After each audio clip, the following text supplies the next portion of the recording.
கர்த்தர் நல்லவர். ஆமென். நாம் ஜெபிப்போம். எங்களை நேசிக்கிற அன்பின் தகப்பனே, இப்பொழுது உங்களோட கர்த்தாவே, உங்களோட வார்த்தையை கேட்க வந்திருக்கிறோம். ஆவியானவர் என்னோடு பேசும், எங்களோடு பேசும். சத்தியத்தை வெளிப்படுத்தும் தகப்பனே. உடைய வார்த்தை கிரியை செய்யட்டும். எல்லாவற்றும் கர்த்தர் ஒப்பு கொடுக்கிறேன். மீட்பர் இயேசுவின் மூலம் ஜெபங்கள் நல்ல பிதாவே. ஆமென். சென்ற வாரம் நாம் என்ன பார்த்தோம் பார்த்தீங்கன்னா, ஆதியாகமத்துல 2ஆம் அதிகாரத்துல ஓய்வு நாள் குறித்து பார்த்தோம். ஓய்வு நாள் ஏன் அவசியமாக இருக்க வேண்டியது? ஓய்வு நாள்ல ஏன் கர்த்தருக்கு மரியாதை கொடுக்க வேண்டியது இருக்குது? கர்த்தர் தான் ஓய்வு நாளின் ஆண்டவராய் இருக்கிறார்.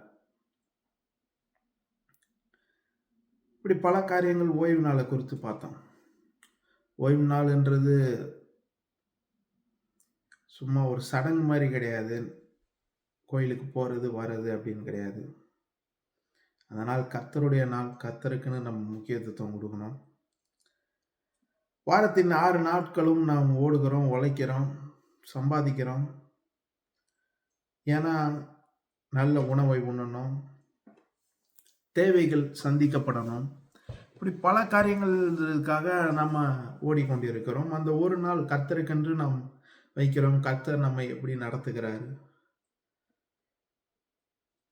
அப்படிப்பட்ட காரியங்களை நம்ம ஓய்வு நாளை குறித்து பார்த்தோம். இப்போது தொடர்ந்து அதை நாம் பார்ப்போம். ஆதியாகமம் 2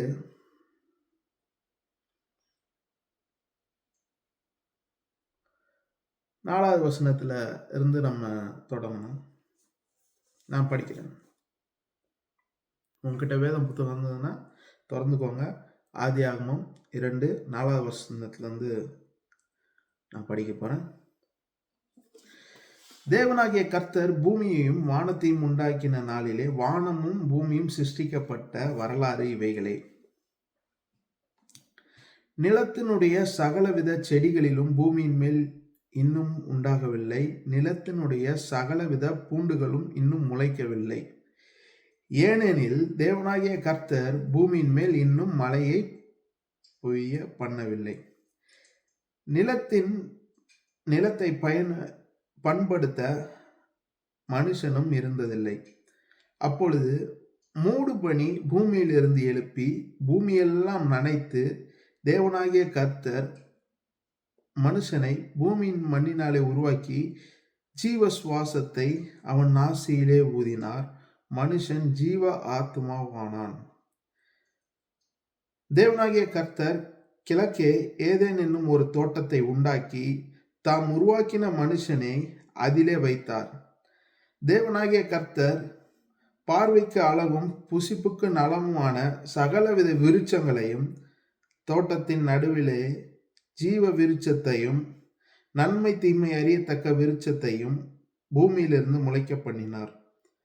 தோட்டத்துக்கு தண்ணீர் பாயும்படி ஏதேனிலிருந்து ஒரு நதி ஓடி அங்கிருந்து பிரிந்து 4 பெரிய ஆறுகளாயிற்று.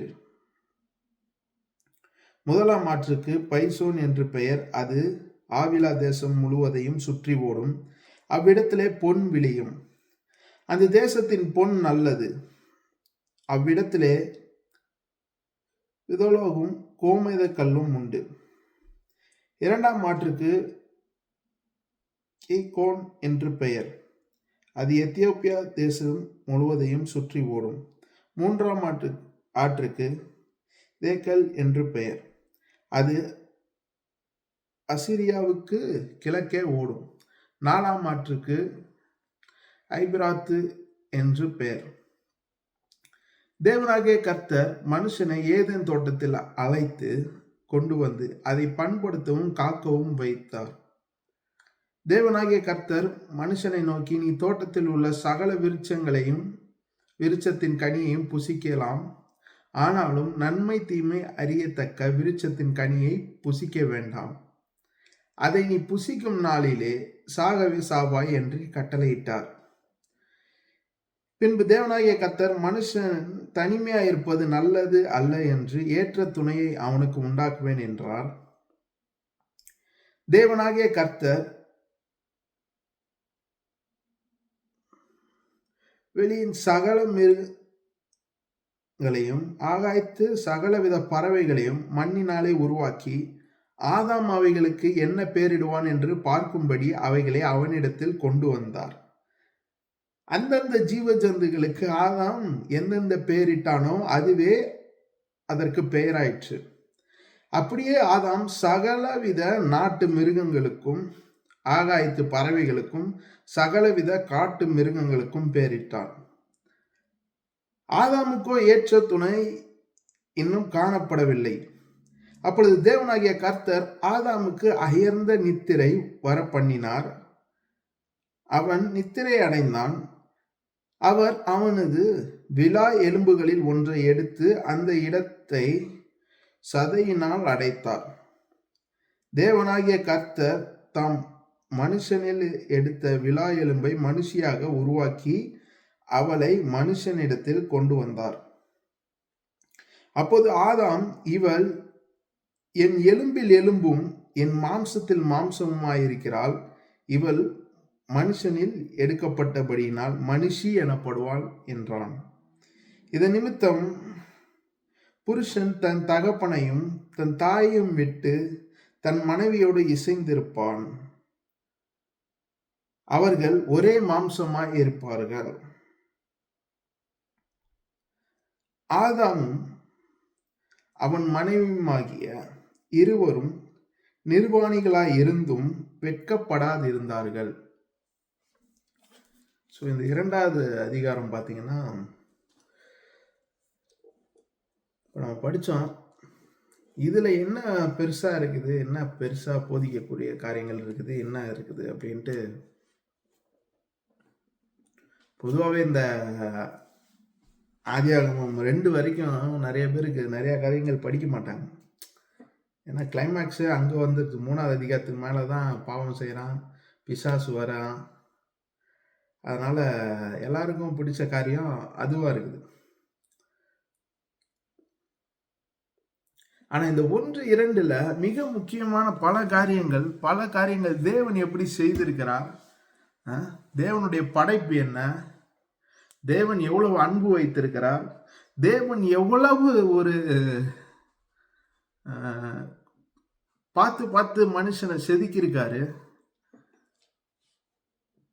அவனுக்கு தேவையான எல்லா காரியங்களும் எப்படி செய்திருக்கிறாரு அப்படின்னு நீங்க பார்க்கணும்னா இந்த முதல் 2 அதிகாரத்தை நீங்க நல்லா தியானிக்க வேண்டியதா இருக்குது.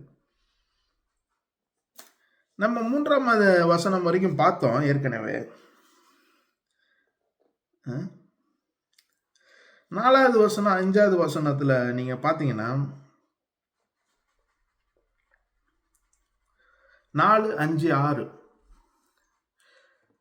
இப்போ எப்படின்னா பூமியில இருந்து எதுவுமே இன்னும் முளைக்க ஆரம்பிக்கல. பூமியில இருந்து எந்த ஒரு புல்லும் பூண்டும் முளைக்க ஆரம்பிக்கல. ஏன்னா மழை பெய்யல. ஸோ மழை பெய்ய வேண்டியது அவசியமா இருக்கு. அப்போ என்ன பண்றாரு, தேவன் மூடு பனியை உருவாக்கி பூமியிலிருந்து எழுப்பி பூமியை நனைத்து காரியங்களை உருவாக்குறார். எப்படி ஒரு காரியத்தை தேவன் பர்ஃபெக்டா செய்யறாரு பாருங்க.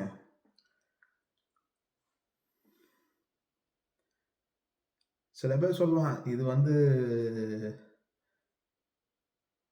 சாத்தியமே கிடையாது, வேதத்தின்படி எதுவுமே சாத்தியம் கிடையாதுன்னு.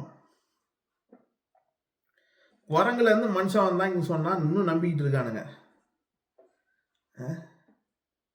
அப்படி பேசுறவங்ககிட்ட நானும் கேட்டு பார்த்துருக்கேன், நிறைய பேர்கிட்ட கேட்டு பார்த்துருக்கிறேன். இன்ன வரைக்கும் எத்தனையோ வனத்துறைக்கு கீழே நிறைய காடுகள் இருக்கு. அந்த காடுகள்ல நிறைய குரங்குகள் இருக்கு. இன்ன வரைக்கும் ஏன் ஒரு ஒரு ஒரு குரங்கு கூட மனுஷனை மாற முடியல?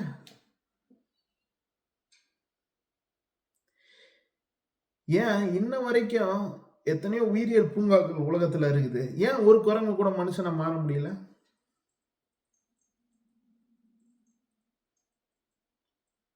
சரி, இயற்கையில இருந்து தோன்றுறான். அப்புறம் ஏன் மனுஷனை தாண்டி ஒரு உயிரினம் இந்த பூமியில வேற ஏதாவது உண்டாயிடுச்சா?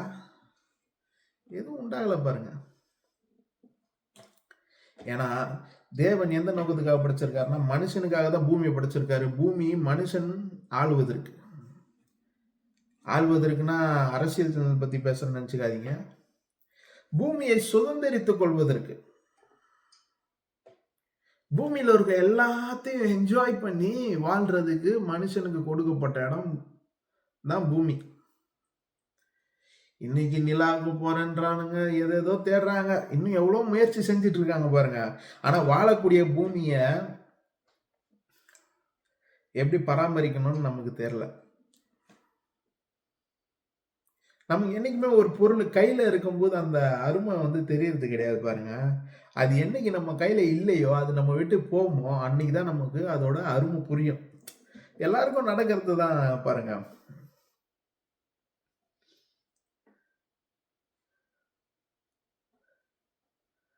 சின்ன வயசுல எனக்கு நல்லா ஞாபகம் இருக்கு. ஒரு பென்சில் வாங்கணும்னா அவ்வளோ கஷ்டமா இருக்கும். சும்மா சும்மா போய் பென்சில் கேட்க முடியாது வீட்ல. உடச்சு போட்டேனா, இல்ல தொலைச்சு விட்டேனா கிடைக்காது. அப்புறம் நான் ஒரு நல்ல நிலைமைக்கு வந்தப்ப, பென் வாங்கும்போது, பென் யூஸ் பண்ணும்போது, நான் சம்பாரிச்சு போகும்போது, பேனாவை வீட்ல மறந்து வச்சுட்டு போயிடுவேன். மறந்து வச்சுட்டு போற வழியில தான் ஞாபகம் வரும். பாக்கெட்ல பென் இல்ல. ஸோ உடனே நிறுத்தி ஒரு கடையில பேனா வாங்குவேன். இந்த மாரி வாங்கி வாங்கி பார்த்தீங்கன்னா, என்கிட்ட நெறைய பென் இருக்கும்.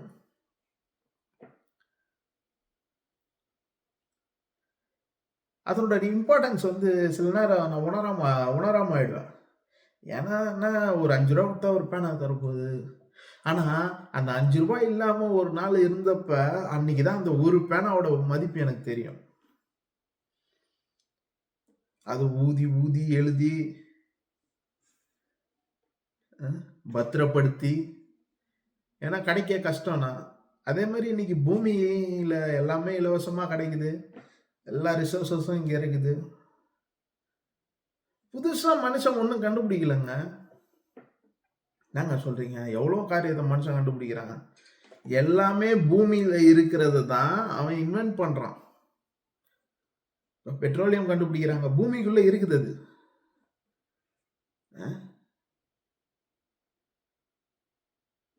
ஒரு விதையை ஹைபிரிட் பண்றான்னா அதுக்கு ஒரு விதையோட டிஎன்ஏ வச்சு அதோட ப்ராப்பர்ட்டிஸை சேஞ்ச் பண்ணி தான் பண்றானே தவிர்த்து புதுசா எதுவுமே இல்லாம இந்த உலகத்துல அவனால உருவாக்க முடியாது. இன்னைக்கு ரோபோட் உண்டு பண்றான். எப்படி உண்டு பண்றான் மனுஷன்? பூமியில இருந்து உலோகங்கள், அதுக்கு தேவையான சிப்ஸ் எல்லாம் மேனுஃபேக்சரிங் பண்ணி எல்லாமே இங்க இருந்து எடுத்து தான் பண்றான் பாருங்க. அவனால தானா ஒரு காரியத்தை இந்த பூமியில இல்லாத வெளியில இருந்து ஒருத்தனை கொண்டு ஒண்ணுமே பண்ண முடியாது.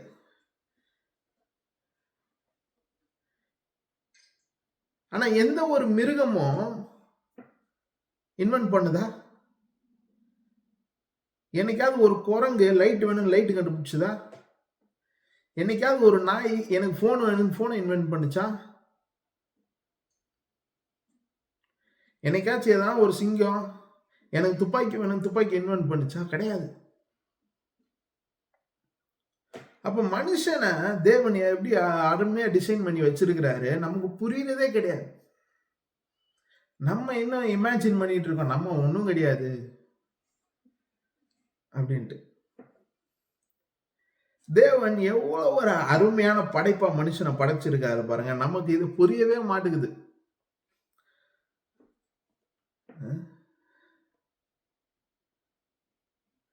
எல்லாமே எல்லாம் அவனுக்கு என்னென்ன தேவை எல்லாமே இங்கிருந்தே கிடைக்குது. எல்லா ரிசோர்ஸஸும் அப்படிதான் மனுஷனை படைச்சிருக்காரு பாருங்க. அவனுக்கு தேவை புல்லு பூண்டு எல்லாம் தேவைன்னு அதுக்கு மூடு பண்ணி உண்டாக்கி பூமியை நினைச்சு அதுல விவசாயம் பண்ணி ஆட்டோமேட்டிக்கா இன்னைக்கு மழை இல்லைன்னா நம்மளால விவசாயம் பண்றதுக்கு மழை இருந்தாலுமே அந்த தண்ணியை நம்ம சேமிக்க முடியல. வந்தா வெள்ளமாயி போகுது.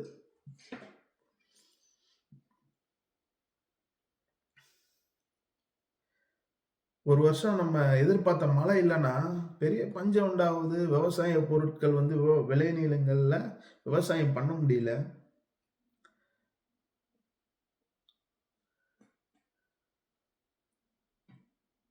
ஆனா தேவன் பாருங்க எப்படி மழையே இல்ல, மூடு பனிய ஒண்ணு உண்டாக்கி, இது எப்படிங்க சாத்தியம்?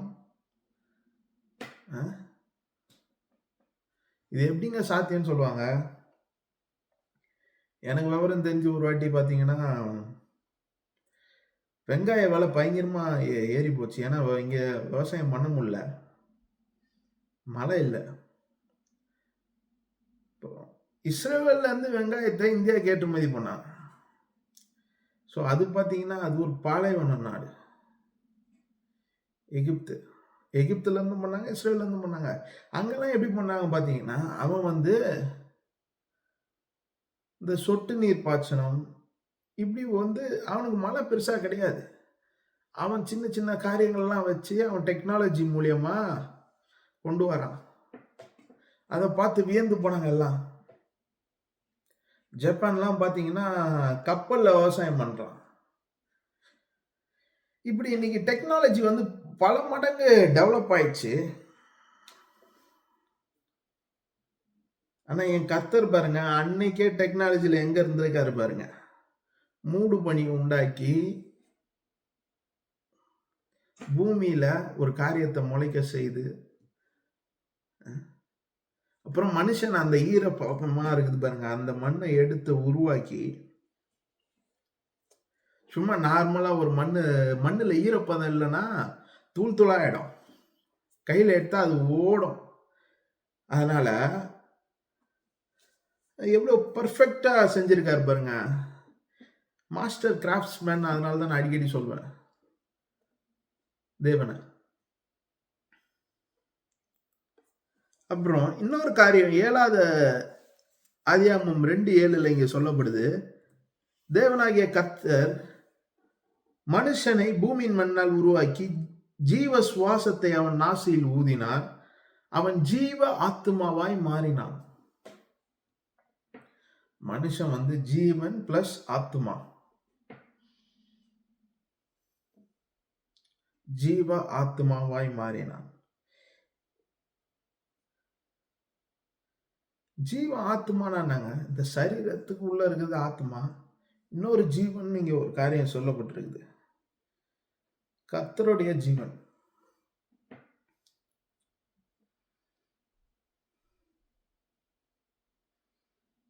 இந்த ஜீவ ஆத்மாவை குறித்து நம்ம பின்னாடி பார்க்கலாம்.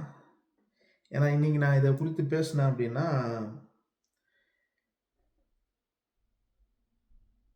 உங்களுக்கு சரியா விளங்காம இருக்கும். ஏன்னா பின்னாடி ஒரு மனுஷன் பாவம் செஞ்சோடனே எதை இழக்கிறான்னும் போது அன்னைக்கு இந்த ஜீவ ஆத்மாவில் நிறைய காரியங்களை குறித்து நம்ம பார்க்க இருக்கிறோம். அன்னைக்கு ஜீவ ஆத்மா என்னன்னு பார்ப்போம். ஆனால் இதை ஞாபகம் வச்சுக்கோங்க. அவன் நாசியில் ஊதினான், மனுஷன் ஜீவ ஆத்மாவாய் மாறினான். ஜீவன் பிளஸ் ஆத்மா, ஜீவ ஆத்மாவாய் மாறினான்.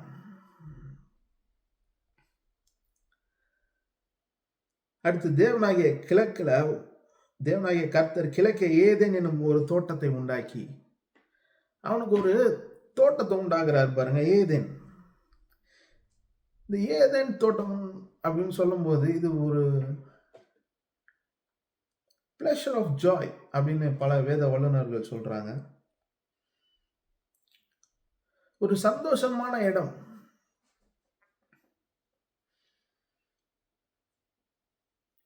சந்தோஷமாக இடம்னா எப்படின்னா எதுலையுமே குறைவில்லாத, எதுலையுமே குறைவு கிடையாது. Nothing missing, nothing lagging. எதுவுமே மிஸ் ஆகாத ஒரு பரிபூர்ணமான ஒரு ஃபுல்னஸ் ஆன ஒரு இடம். அதுதான் ஏதேன் தோட்டம். எதுக்குமே குறைவு கிடையாது பாருங்க. சாப்பாட்டுக்கு குறைவு கிடையாது. மனுஷனுக்கு எதுவுமே குறைவு கிடையாது. இன்னைக்கு மனுஷனை கேட்டு பாருங்களேன், எல்லாமே ஃபுல்னஸா இருக்கான்னு கேட்டு பாருங்களேன். எவ்வளோ பெரிய செல்வந்தரா இருந்தாலும் இன்னும் நான் எவ்வளோ காரியங்களை செய்யணும், எனக்கு அதை வாங்கணும் இதை வாங்கணும் அப்படின்னு சொல்லி ஒரு அந்த ஃபுல்னஸ் நிறைவுன்றது இருக்கிறது கிடையாது யாருக்கும். ஆனா ஏதேன் தோட்டம் சொல்லும்போது அதுல ஒரு குறைவு கூட இல்லை அப்படின்னு வேதம் சொல்லுது. அவரோட அர்த்தம் அதுதான் பாருங்க. ஏதேன் தோட்டத்துல அவனுக்கு தேவையான எல்லாம், அவனுக்கு தேவைக்கும் அதிகமா அங்க எல்லா காரியங்களும் செய்யப்பட்டிருக்குது. என்னங்க செய்திருக்கிறாங்க பாருங்க. 10வது வசனம் படிக்கிறேன் பாருங்க.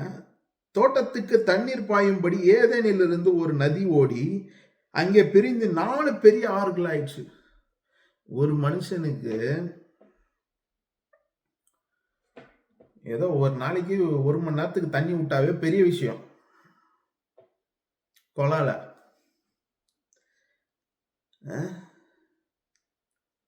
நானா சின்னதா இருக்கும்போது ஒரு நாளைக்கு அந்த 1 மணி நேரம் காலையில தண்ணி விடுவாங்க. 1 மணி நேரம் 2 மணி நேரம் அந்த அவர் கணக்குல விடுவாங்க பாருங்க. அப்ப போய் பிடிச்சுக்கணும். ரொம்ப கஷ்டமா இருக்கும் பாருங்க. உச்சின்னு லைன்ல நிக்கணும். தண்ணி வரலன்னா தண்ணி லாரி வரும், அதுல போய் லைன்ல நிக்கணும். ரொம்ப கஷ்டம் தண்ணிக்கு. ஆனா இங்க பாருங்க, ஒரு மனுஷனுக்கு தேவன் என்ன செய்யறாருன்னு பாருங்க. அந்த தோட்டத்துக்கு தண்ணீர் பாயும்படி,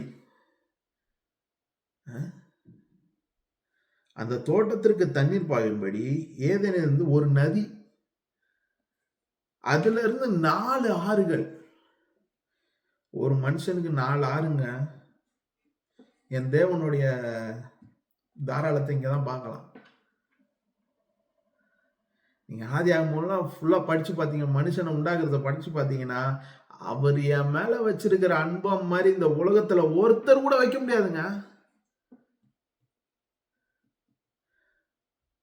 ஒரு மனுஷனுக்கு 4 ஆறு, தேவனை போல தமது சாயல், தமதின் ரூபம் என்னை ஆசீர்வதிக்கிறாரு. எனக்கு ஒரு தோட்டத்தை உண்டு பண்றாரு. 12வது வசனம் பாருங்க. அப்ப 11வது வசனம் பாருங்க. முதலாம் மாட்டுக்கு பைசோன் என்று பெயர், அது ஆவிலா தேசம் முழுவதும் சுற்றி ஓடும், அவ்விடத்தில் பொன் விளையும். பொன் விளையும்.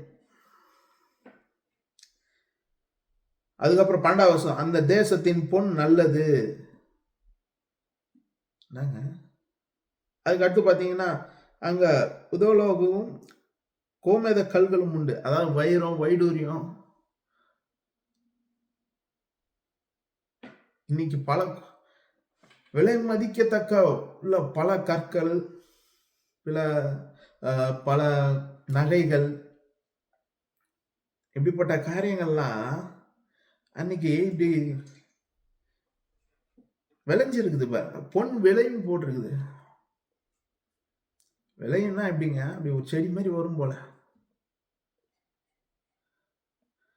பரலோகம் எப்படி இருக்குதோ, பரலோகம் பொருத்தலமான வீதி, அந்த மாதிரி தான் பூமியை படிச்சிருக்கிறார். மனுஷன் நடந்து போயிருப்பான். நான் நினைக்கிறேன் 6ஆம் மேல நடந்து போயிருப்பாரு.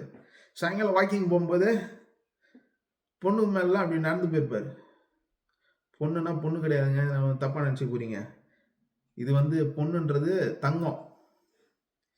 இது வேற தமிழ் நிறைய பேருக்கு புரியாது.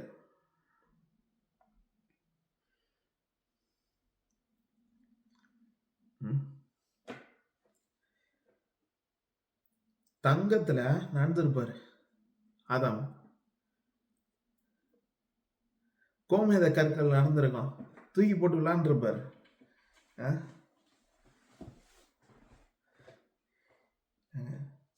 இதெல்லாம் படைக்கும் போது தேவன் நல்லது என்று கண்டார்னு வேதம் இருக்கு.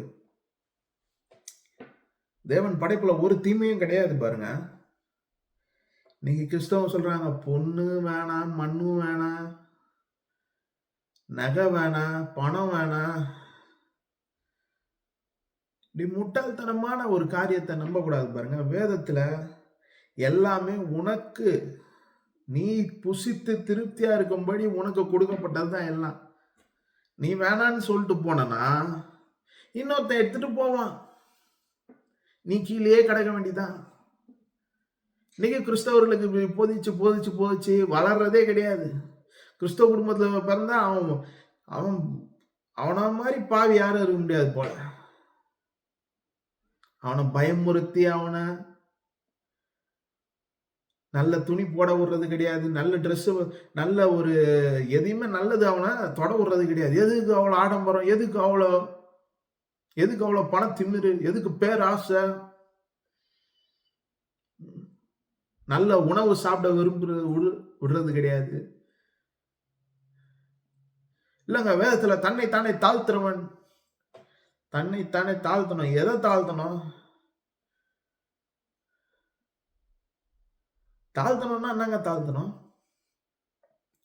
உங்களை கர்த்தர் நல்ல நிலைமைக்கு உயர்த்தி வைக்கும் போது எல்லாவற்றையும் செய்து நீங்க காரியங்களை செய்து வெற்றிகரமா செய்து உயரத்துல இருக்கும்போது அநேகர்கள் வந்து உங்களை கேட்கும் போது எப்படி நீங்க உயர்ந்தீங்க, இதுக்கு காரணம் என்ன சொல்லும் போது, நான் உழைச்சேன், நான் பாடுபட்டேன் இப்படி சொல்லாம அன்னைக்கு உங்களுடைய செயலை, உங்களுடைய கிரியையை தாழ்த்தி, நான் ஒண்ணு இல்லை, எனக்கு திறமை இல்லை, எனக்கு ஞானம் இல்லை, ஆனா இவ்வளவு காரியங்களையும் நான் செய்ததுக்கு ஒரே காரணம் இருக்குன்னா, என் கர்த்தர் என்னோடு இருந்தாரு, அவர் காரியத்தை வாய்க்க செய்தாரு, அவர் எல்லாவற்றையும் எனக்காக சிலுவையில செய்து முடித்து பாவியா இருந்த என்ன தேவ நீதியாய் மாற்றினாரு, எனக்கு ஆசீர்வாதமான வாழ்க்கையை உண்டு பண்ணி கொடுத்தாரு, முன்ன தூரமாய் இருந்த என்னை சமீபமாக்கி எனக்கு அப்பா பிதாவே என்று அழைக்கும்படி ஒரு சுவீகாரத்தை எனக்கு கொடுத்தாரு.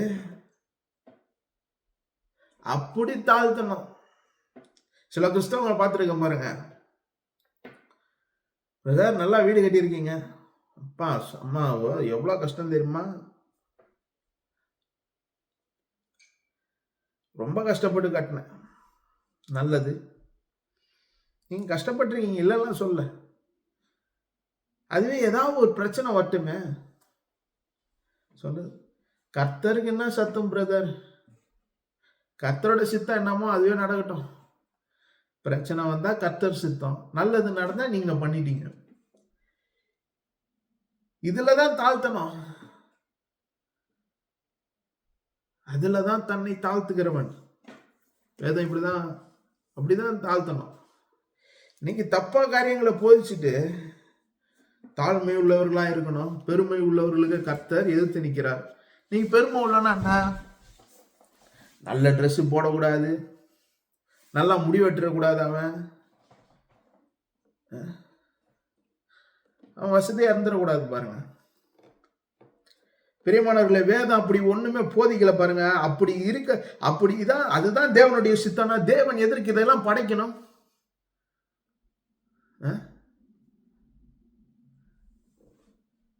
தேவன் எதுக்குங்க இவ்வளவு காரியங்கள் செய்யணும்? பார்த்து பார்த்து ஒரு மனுஷனுக்கு ஒரு ஆறை உண்டு பண்ணி, ஒரு நதியை உண்டு பண்ணி, அதுல இருந்து 4 ஆறை பிரிச்சு எதுக்கு பொண்ணை வெளியே வைக்கணும்? எல்லாத்தையும் பார்த்து தேவன் நல்லது என்று கண்டார் இருக்கு. தேவன் இதை பார்க்காம விட்டாரா?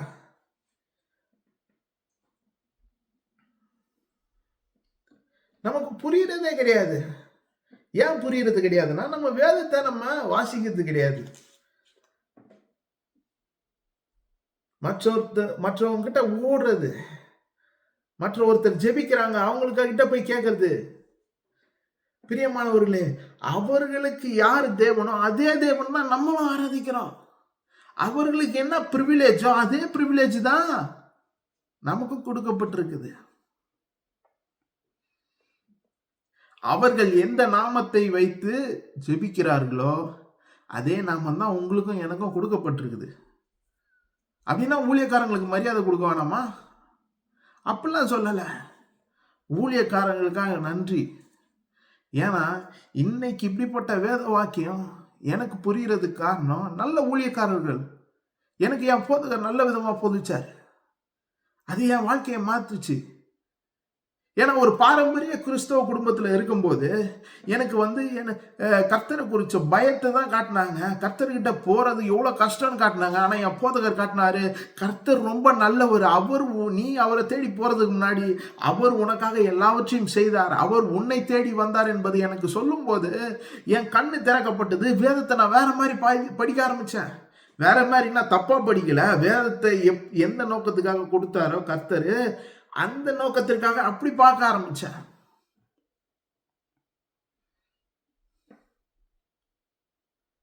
வேதத்தின் அர்த்தத்தோடு வேதம் என்ன சொல்லுது, முழுசா ஒரு காரியத்தை படிச்சு அதனோட அர்த்தம் என்னன்னு புரிய கத்துக்கிட்டேன்.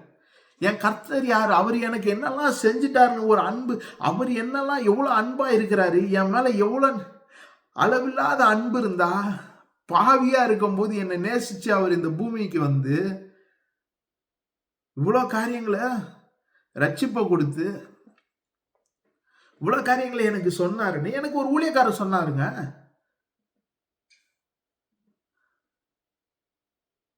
அவர் அதுக்கப்புறம் எங்க போதவர் என்னன்னு சொன்னாரு,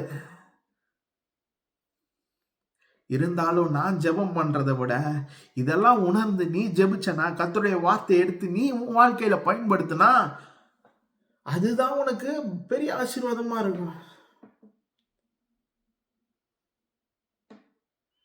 இன்னைக்கு நம்ம என்ன பண்றோம், அவர் நம்ம அங்க போடுவோம், அங்க ஏதாவது சொல்ல மாட்டாங்களா, அங்க ஓடுவோம் ஏதாவது சொல்ல மாட்டாங்களா. இதுல பெரிய கவலைக்குரிய விஷயம் என்ன தெரியுமா, எல்லாரும் வேதத்தை தூக்கிட்டு தான் ஓடுறாங்க ஒவ்வொரு இடத்துக்கும். ஆனா தினமும் கொஞ்ச நேரம் இதுல டைம் ஸ்பெண்ட் பண்ணி என் கர்த்தர் உங்களுக்கு என்ன சொல்லி இருக்கிறாரோ இதுல நீங்க நேரத்தை செலவிட்டு எங்கேயும் ஓடாம இருக்கிற இடத்துல நீங்க இதுல ஆவியானவர் என்ன சொல்லி இருக்கிறாருன்னு ஆவியானவர்கிட்ட நீங்க ஜெபம் பண்ணுங்க. ஆவியானவர் உங்களுடைய சித்தத்தை வெளிப்படுத்துங்க. என் வாழ்க்கையில என்னென்ன காரியங்களை நான் செய்யணுமோ வேதத்திலிருந்து வெளிப்படுத்துங்க, நிச்சயமா வெளிப்படுத்துவார்.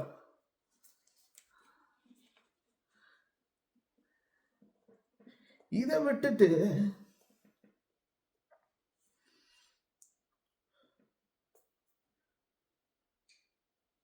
என்னென்ன காரியங்களோ செய்யறோம், அதனால வேதத்தின் காரியம் புரியுறது கிடையாது. அதனால என்ன ஆகுது, வாழ்க்கையில மாற்றம் உண்டாக மாட்டேங்குது பாருங்க. 20 வருஷமா கிறிஸ்தவனா வாழ்றையா, என்னையா பண்ற, ஒண்ணும் இல்லையா. நல்ல உணவு சாப்பிட்டுருக்கியா இல்லையா, நல்ல உடை இல்லையா, இல்ல பொருளாதார நல்ல வாழ்வு இல்ல இல்ல இல்ல. எதுக்கு கர்த்தர் வரப்போகிறார், இவர்கிட்ட வந்து சொல்லிட்டு போனாங்க நாளைக்கு வரன்ட்டு கர்த்தர். இப்படி ஒரு முட்டாளா இருக்க கூடாது பாருங்க. அதனாலதான் வேதம் சொல்லுது, என் ஜனங்கள் அறிவில்லாமல் சங்காரமா இருக்கிறார்கள். எவ்வளவு அருமையான தேவனு உங்களுக்காக பார்த்து பார்த்து எல்லாத்தையும் செஞ்சிருக்கிறாரு. நீ சுதந்திரிக்காம போயிட்டா வேற ஒருவன் இதற்கு சுதந்திரவாளியா இல்லாதவன் அதை சுதந்திரிச்சு கையில வச்சிருக்கிறான்.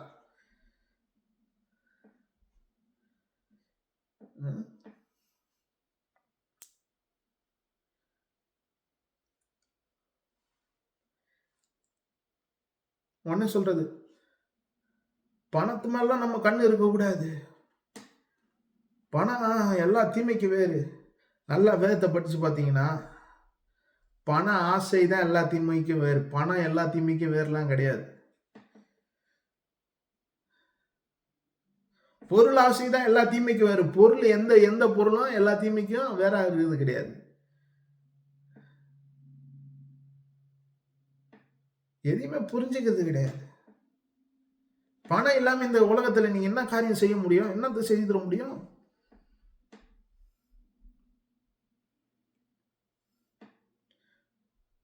எந்த ஒரு பொருளையும் வாங்க முடியாது, எந்த ஒரு பொருளையும் நீங்க எடுக்க முடியாது.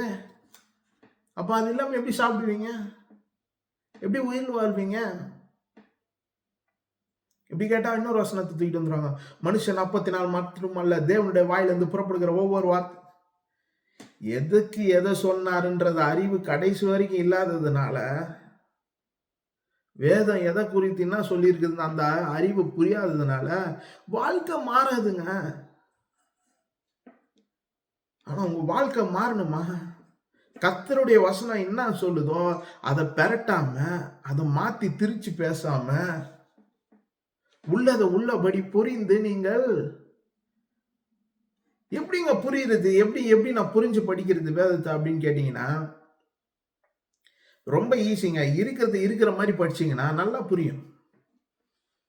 இல்ல எனக்கு நல்லா தெரியும் அவர் சொல்லிட்டாரு அதான் உண்மை அப்படிலாம் நீங்க நினைக்காம, யார் என்ன சொன்னாலும் அதை நினைக்காம நீங்க வேதத்தின் காரியத்தை நீங்க படிச்சீங்கன்னா ஒரு சாதாரணமா ரொம்ப எளிய நடையில வேதம் போதிக்குது பாருங்க. எல்லாருக்கும் புரியுற ஒரு எளிய நடையில தான் வேதம் வந்து போதிக்குது. சில பேர் சொல்லுவாங்க வேதத்துல இருக்கிற காரியம்லாம் அவ்வளவு சீக்கிரம் புரியாதுன்னு. ரொம்ப அருமையா எவ்வளவு எளிமையா புரிய வைக்கணுமோ அப்படிப்பட்ட காரியங்கள் எழுதப்பட்டிருக்கு. ஆனா ஜனங்க பார்க்கறது கிடையாது.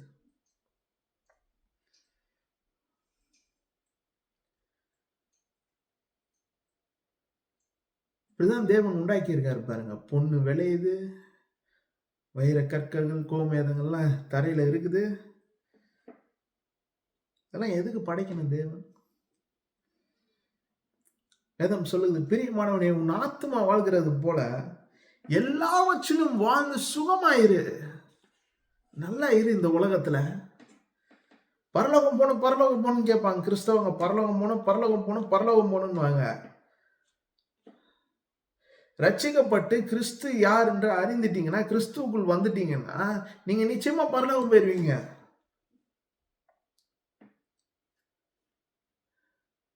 ஆனா இந்த பூமியில எந்த நோக்கத்துக்காக கடவுள் உங்களை படைத்தாரோ அந்த நோக்கம் நிறைவேற்றா? உனக்கு கொடுக்கப்பட்ட தரிசனம் சரியா நிறைவேறிச்சா?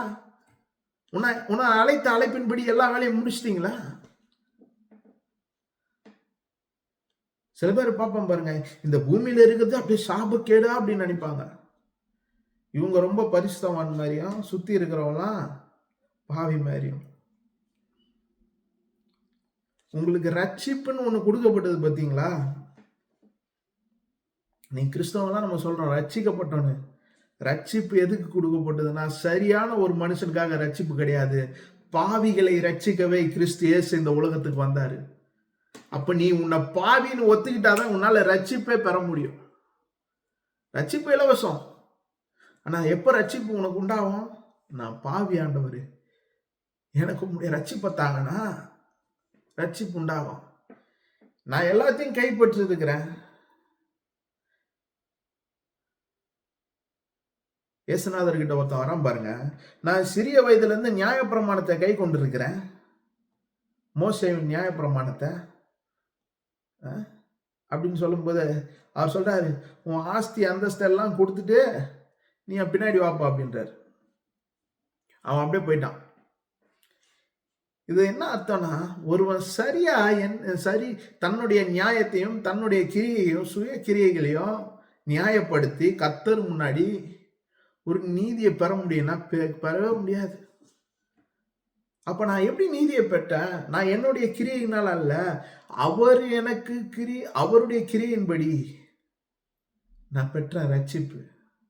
அதை நீங்க உணர்ந்துட்டீங்கன்னா, நான் என்னுடைய சுய நீதியில பெறல, அவருடைய கிருபையினால ரட்சிப்பை பெற்ற இந்த அன்பெல்லாம் வந்துருச்சுன்னா, நீங்க உங்க சுய கான்செப்ட்ல நீங்க வேதத்தை படிக்க மாட்டீங்க. அவர் என்ன அதுல என்ன இருக்குதோ அப்படியே விசுவாசிப்பீங்க, அதை புரிப்பீங்க, திருச்சி பேச மாட்டோம்.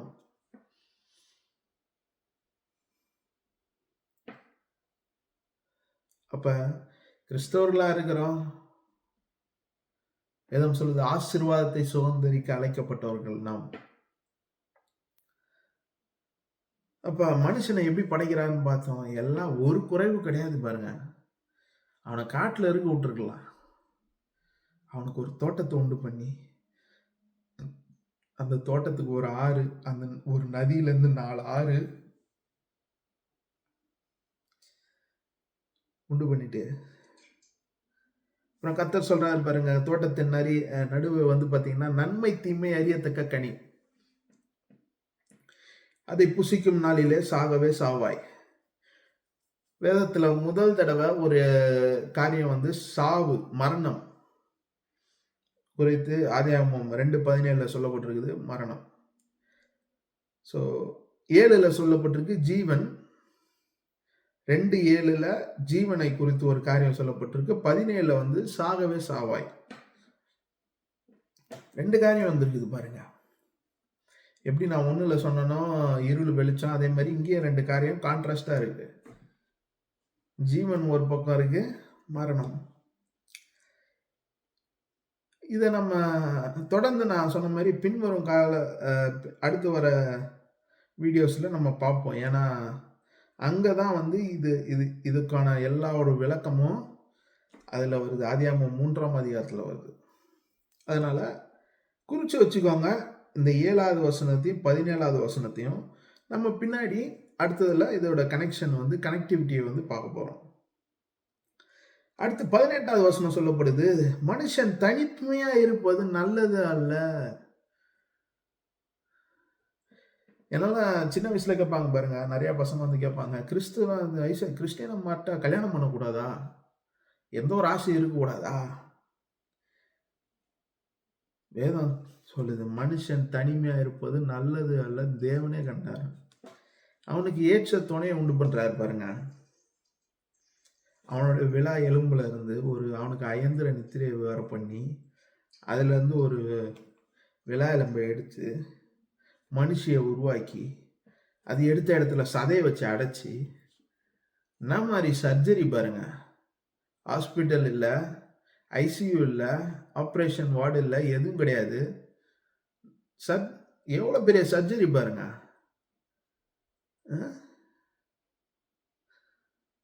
அப்போ ஆதாம் சொல்றான் பாருங்க, இவள் என் எலும்பில் எலும்பும் என் மாம்சத்தில் மாம்சமுமாய் இருக்கிறாள், இவள் மனுஷனில் எடுக்கப்பட்டபடியினால் மனுஷி எனப்படுவாள் என்றான். ரீசெண்டா நான் ஒரு போதகர் இதை சொல்லும்போது கேள்விப்பட்டேன் பாருங்க. அப்பதான் எனக்கே இது புரிஞ்சது. இது மிகப்பெரிய கவிதை.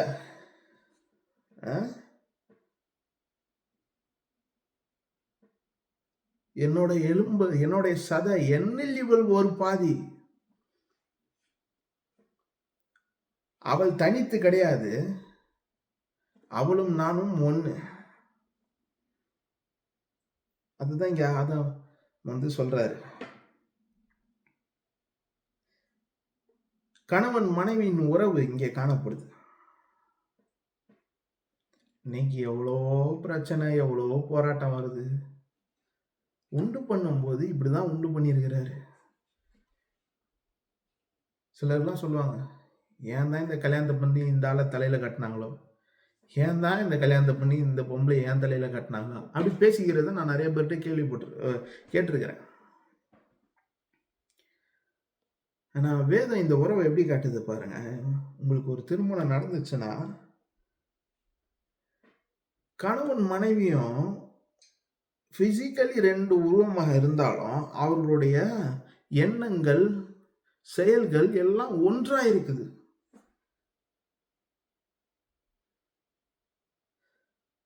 அதனாலதான் 24 எப்படி சொல்லுது பாருங்க, இதன் நிமித்தம் புருஷன் தன் தகப்பனையும் தன் தாயையும் விட்டு தன் மனைவியோடு இசைந்திருப்பான், அவர்கள் ஒரே மாம்சமா இருப்பார்கள்.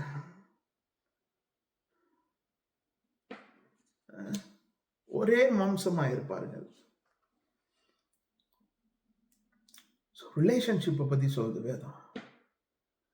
வேதத்துல சொல்லப்படாத காரியம் ஒண்ணுமே கிடையாதுங்க. நீ நல்லா வாழணுமா, எப்படி வாழணும், அது எப்படி கிடைக்கும், இப்படி எல்லா காரியமும் வேதத்துல இருக்குது. நம்ம வேதத்தை பார்க்கறது கிடையாது. நம்ம அந்த பிரதர் ஜோம் பண்ணுவாரா, அந்த சிஸ்டர் ஜோம் பண்ணுவாங்களா, இல்லை இந்த கோயிலுக்கு போலாமா, எல்லா காரியத்தை குறித்தும் எனக்கு என்ன வேணும், எனக்கு என்ன தேவை, எல்லாத்தையும். அதனாலதான் வேதத்தை படிக்கிறது மிக அவசியமா இருக்குது. நான் சொல்றது எதுவுமே பாத்தீங்கன்னா என்னோட ஓன் ஐடியாஸ், என்னுடைய லாஜிக்கல் திங்கிங் அதெல்லாம் கிடையவே கிடையாது. எல்லாமே உங்ககிட்ட நீங்க நான் சொல்றது எல்லாமே பாத்தீங்கன்னா வேதத்துல இருக்குது. நான் வேற ஏதோ புத்தகத்துல இருந்து எடுத்துட்டு வந்து இது இப்படி இருந்திருக்குது, அது இப்படி இருந்திருக்குன்னு நான் சொல்ல. வேதம் இப்படிதான் சொல்லுது. சில நேரம் நம்ம வேதத்தை தூக்கிட்டு தலையில வச்சுக்கிறோம். கெட்ட கனவு வந்தா தலையில வச்சுக்கிறோம். நைட்டு தூங்கும் போது தலையில வச்சுக்கிறோம். காலையில எழுந்திரிச்சு ஒரு முத்தம் கொடுத்துக்கிறோம். ஆனா இதுல என்ன எழுதி இருக்கிறது? அதனாலதான் கர்த்தர் யோசுவா கிட்ட சொல்றாரு, இதை இரவும் பகலும் தியானி.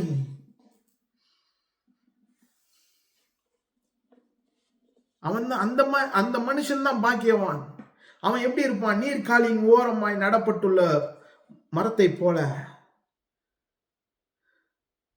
தன் வாழ்நாளெல்லாம் கனிகளை கொடுத்து அவன் செழிப்பாக இருப்பான். இயேசுநாதர் சொல்றாரு, நீங்கள் என்னிலும் என் வார்த்தை உங்களிலும் இருந்தால் நீங்கள் மிகுந்த கனி கொடுக்கிறவர்களா இருப்பீர்கள். நீங்க பிரச்சனையாதான் நம்ம கிறிஸ்தவர்களா ஆயிட்டோம், கிறிஸ்துவுக்குள்ள வந்துட்டோம், ரட்சிக்கப்பட்டாச்சு. கிறிஸ்துவின் வார்த்தை நம்மள இருக்குதா? நம்ம எந்த வார்த்தையை பேசுறோம்? பிரச்சனை நேரத்திலையும் போராட்டத்த நேரத்திலையும் எந்த வார்த்தையை பேசுறோம்? நீங்க ஒரு குடும்பத்துல பிரச்சனையா? இல்ல பொருளாதார பிரச்சனையா?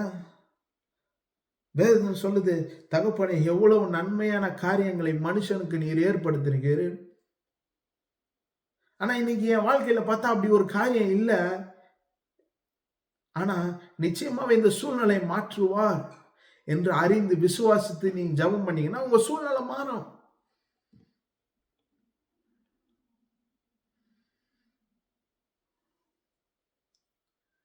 இத நம்ம பார்க்கிறதே கிடையாது.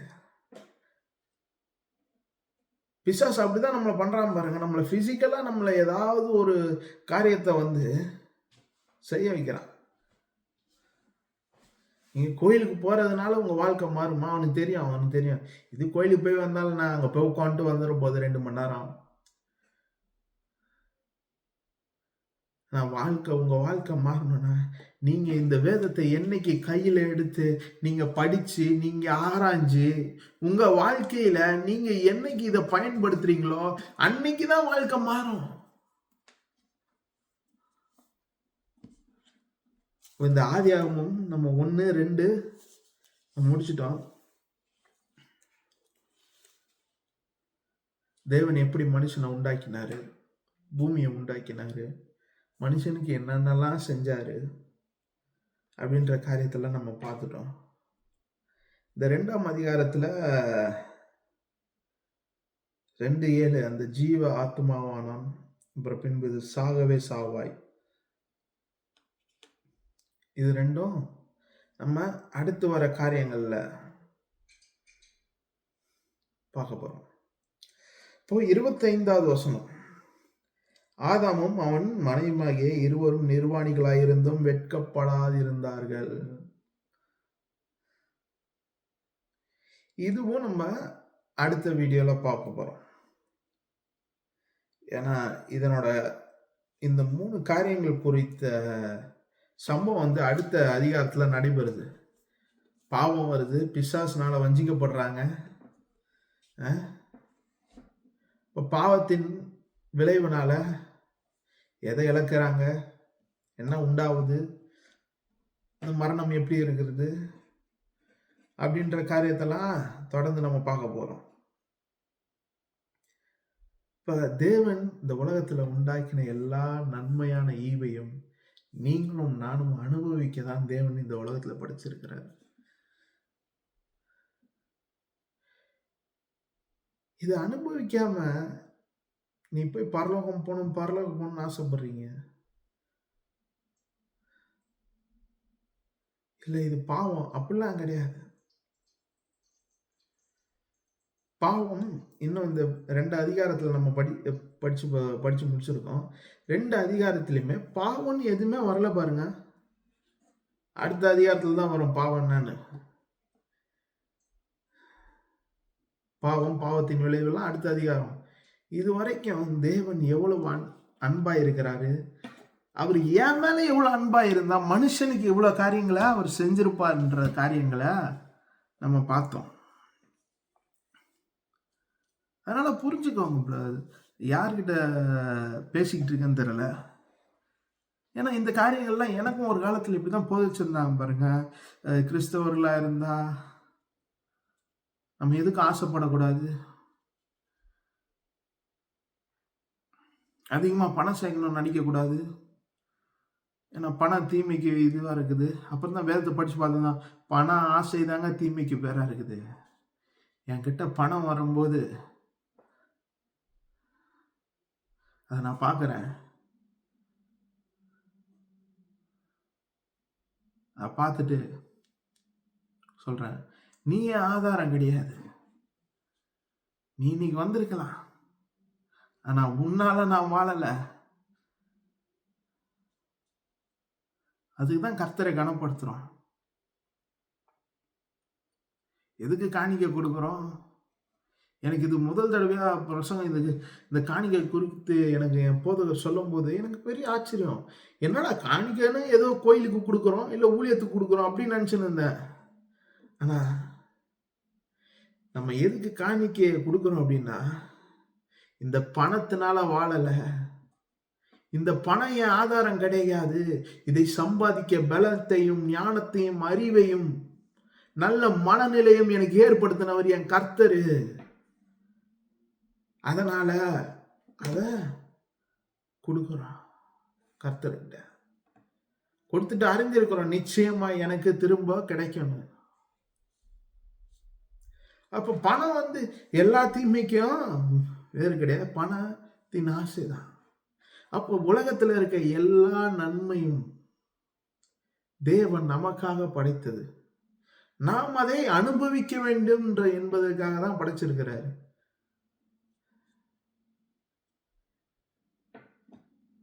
இந்த காரியங்கள்லாம் நமக்கு விளங்குச்சுன்னா நம்முடைய வாழ்க்கை தரம் மாற ஆரம்பிக்கும். பாருங்க, ஒருத்தன் நல்லது விரும்பி செயல்பட ஆரம்பிச்சானா அவன் கெட்ட காரியத்தெல்லாம் வெறுக்க ஆரம்பிப்பான். நல்ல காரியத்தை விரும்பினானா அதற்கேற்ற அவனுடைய கரஸ்பாண்டிங் ஆக்ஷன், ஒத்த செயல்கள் மாறும். நல்லதை விரும்பினானா நல்ல காரியங்களை செய்து அவன் முன்னேறி போய்கிட்டே இருப்பான். அப்ப இன்னைக்கு நீங்க செழிப்பு ஆசீர்வாதத்தை விரும்புனீங்கன்னா முன்னேறி போய்கிட்டே இருப்பீங்க. இல்ல ஆசீர்வாதம் ரொம்ப டேஞ்சருங்க அப்படின்னு நினைச்சீங்கன்னா உங்க வாழ்க்கையில ஒரு முன்னேற்றம் இருக்காது. உங்களை பார்க்கிறவன் கேட்பான், கிறிஸ்துவை ஏற்றுக்கொண்ட நீயும் அப்படிதான் இருக்கிற, நானும் அப்படிதான் இருக்கிறேன். என்னெல்லாம் கேட்பாங்க பாருங்க. கோயிலுக்கு போறியப்பா வாரம் வாரம், என்னப்பா பண்ணாங்க உனக்கு அப்படின்னு கேட்பாங்க. எனக்கு அன்னைக்கெல்லாம் எதுவுமே பதில் பேச முடியாது. நான் கம்முன்னு போயிட்டு கம்முன்னு வந்துடுவேன். ஆனா இன்னைக்கு நான் அவங்களுக்கெல்லாம் ஆணித்தரமா அடிச்சு சொல்லுவேன், சவாலா சொல்லுவேன். அன்னைக்கு நான் கோயிலுக்கு போயிருந்தேன், கேட்ட வார்த்தைகள், ஈவன் தோ நான் ஒரு பாவத்துல விழுந்தாலும், ஈவன் தோ நான் சறுக்கி விழுந்தாலும் என்னை எழும்பி நிக்க வைக்கிறதுக்கு அந்த வார்த்தைகள், அன்னைக்கு நான் கேட்ட வார்த்தைகள் தான் என்னை எழும்பி நிக்க வைக்குது, என்னை முன்னேற வைக்குது. உடனே எல்லாமே மாறிடாது பாருங்க. இன்னைக்கு பிரசங்கம் கேட்டோம், இன்னைக்கு வார்த்தையை கேட்டோம், உடனே நாளைக்கு எல்லாம் சேஞ்ச் ஆயிடாது பாருங்க.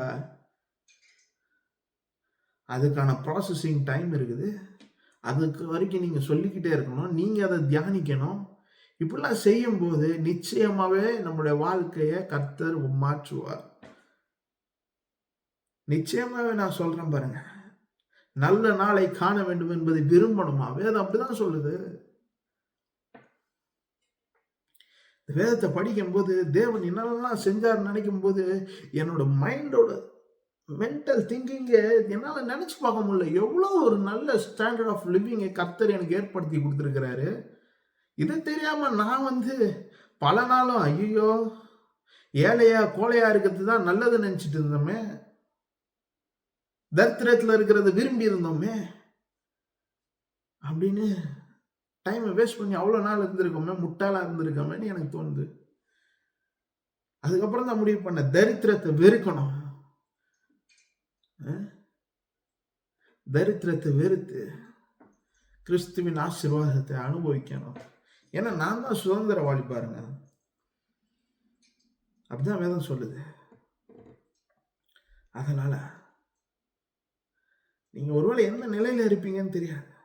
இல்லைங்க என் குடும்பம் இந்த நல்லா இருக்குதுங்க, என்னால நிச்சயமாய் உங்களால அந்த சூழ்நிலையை விட்டு எழும்பி மேல வர முடியும். ஏன்னா கர்த்தர் உங்களுக்காக எல்லாவற்றையும் நன்மையான எல்லா ஈவுகளும் பணத்திலிருந்து ஜோதிகளின் பிதாவிடத்திலிருந்து வருகிறது. அப்ப என்ன முக்கியமான காரியங்களா இருக்குது?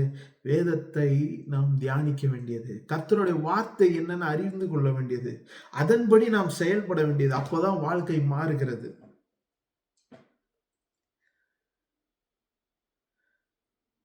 நிச்சயமா நான் நம்புறேன், இதன்படி நீங்க செய்தீங்கன்னா உங்க வாழ்க்கை மாறும், என் வாழ்க்கை மாறும்.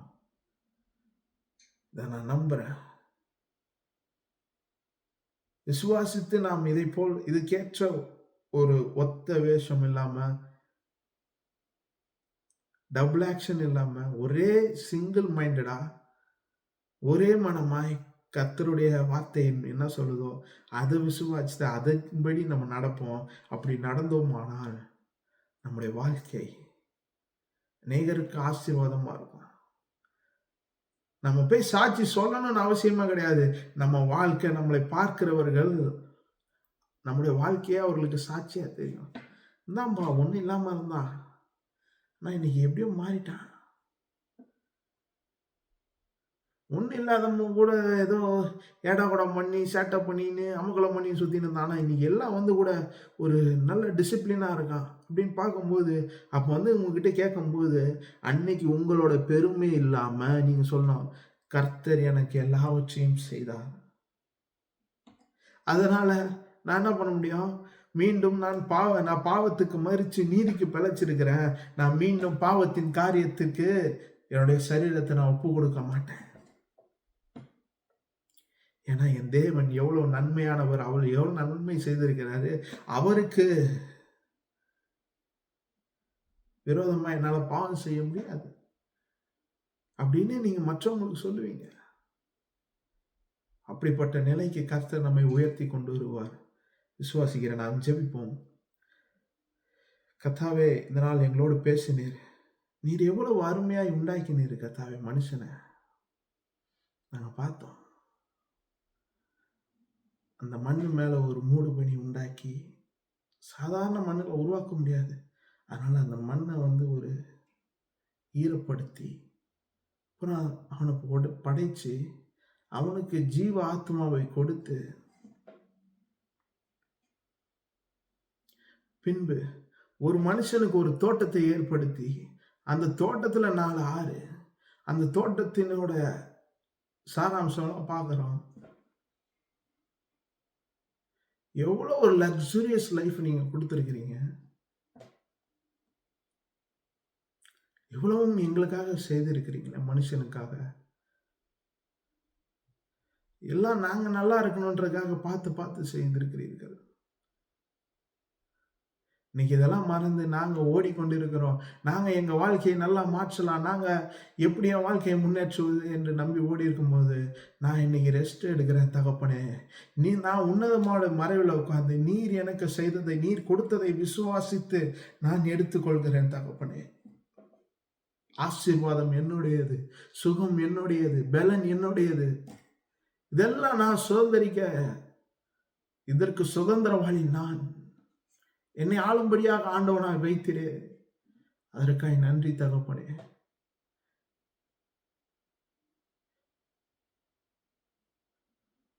எப்பேற்பட்ட காரியங்களை நீர் எங்களுக்காக செய்திருக்கிறேன். எவ்வளவு அன்பு இருந்தா எங்களுக்காக இவ்வளவு காரியங்களை நீ செய்திருப்பீர் என்பதை நாங்கள் இதன் மூலமாய் பார்க்கிறோம். எங்கள் மீது நீர் வைத்த அன்புக்காய் நன்றி தகப்பனே. 1000 நாவுகள் இருந்தாலும் உனக்கு நன்றி சொல்ல போதாது. எங்கள் மேல் நீர் வைத்திருந்த அன்புக்காய் நன்றி. எங்களுக்காய் நீர் இவ்வளவு காரியங்களை செய்திருக்கிறீரே. இதெல்லாம் உணர்ந்து நாங்கள் அதன்படி வாழ, அறிந்து வாழ, வேதத்தின்படி கர்த்தருடைய வார்த்தையை அறிந்து வாழ எங்களுக்கு உதவி செய்யும். எல்லாவற்றையும் கர்த்தர்ல ஒப்பு கொடுக்கிறேன். மீட்பர் இயேசுவின் மூலம் ஜெபிக்கிறேன் நல்ல பிதாவே. ஆமென். ஆமென். கர்த்தர் நல்லவர். ஆமென். தொடர்ந்து விசுவாசிங்க. பூமியில இருக்க எல்லா நன்மையான ஈவும் அவர் நமக்காக கொடுத்தது. அவங்க சொன்னாங்க, இவங்க சொன்னாங்கன்ற அனுபவிக்காம இருந்துடாதீங்க. எல்லாவற்றையும் அனுபவித்து, பெரிய மாணவனை உன் ஆத்மா வாழ்கிறது போல எல்லாவற்றிலும் வாழ்ந்து சுகமாயிருங்கள். ஆமென். கர்த்தர் நல்லவர்.